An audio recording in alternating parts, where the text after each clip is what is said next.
Hi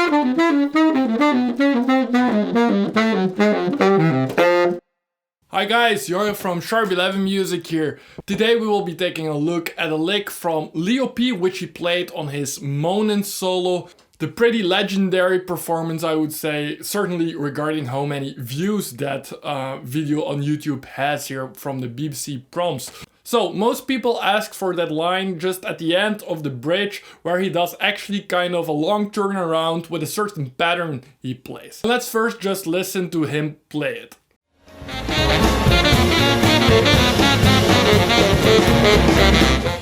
So you can hear pretty clearly that it's a solid pattern. It's a chromatic descending pattern and it's actually all diminished triads there what he's playing. So he takes actually 4 bars to set this all up, going back into the original chord progression that is so famous. And he does that by kind of imposing his own turnaround already 4 bars in advance. It's a clear G sharp dim triad if you look at it from the lower note perspective, because it could be also a B diminished triad or a D diminished triad. However you will turn it, diminished is symmetrical anyway, so it doesn't really matter. But we will call it G sharp, that seems to be the root there. And then there is also the rhythmic component. It's pretty much a 2/3, so it's mostly 3 note groupings.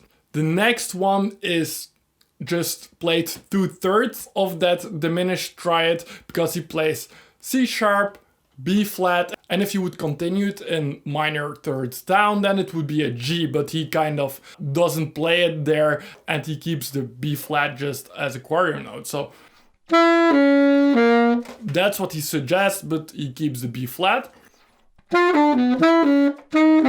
And then he continues with the next half tone descending triad, and that's on an F sharp dim. He plays that fully.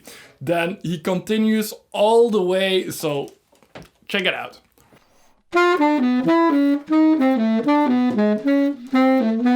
And there again at the end of that bar, just to mix up a bit of the rhythm, to not only have this single cross rhythm of 2/3 for 4 bars, that could be boring if you do it like for 4 bars. He mixes it a bit up and there he kind of diminishes the rhythmical pattern also. Yeah, that's twice diminished.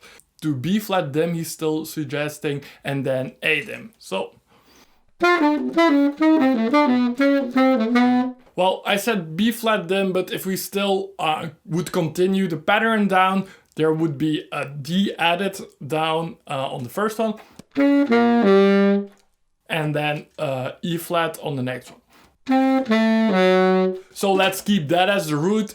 So we can see that half tone descending chromatic line in the complete lick here, or it's not really a lick because licks are usually shorter. This is a complete pattern probably. So if we follow this line, E dim, E flat dim, then you can see the next one is D diminished and it's again in the 2/3 cross rhythm. So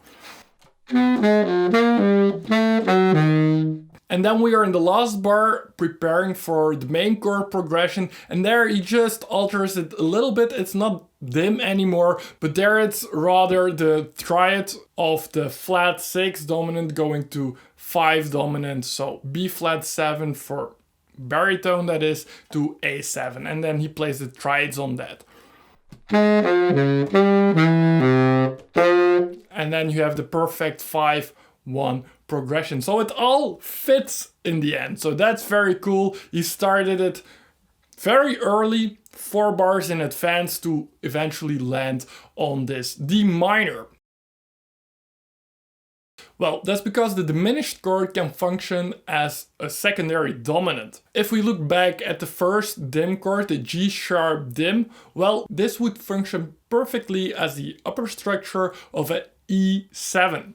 And the E7 in very functional harmony would resolve to A minor or A major, or eventually to a A7, which could be in turn again the 5 of D. But let's not move too fast forward yet. The next one you see what we call the G dim, that would be G, B flat, C sharp. So that implicates that it could, the G, B flat and C sharp fit if it's a A7, which it is because like I said, it's kind of all secondary dominants of each other. So this A is also a dominant one, A7, and the upper structure also has a diminished chord in it. If you take it from the third of an A7, that would be C sharp, E, G, B flat with the flat 9 again. So upper structure flat 9 on a dominant is in itself a diminished chord. And then we can continue it and apply it for this complete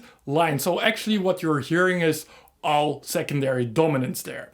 I hope that makes sense. I hope you like the lick. So if you like this line, what I would learn is start to learn your diminished arpeggios and practice them half tone up, half tone down, the complete diminished arpeggio, because there is one extra. This is the diminished triad, but you can also extend it with a 7, and then it would be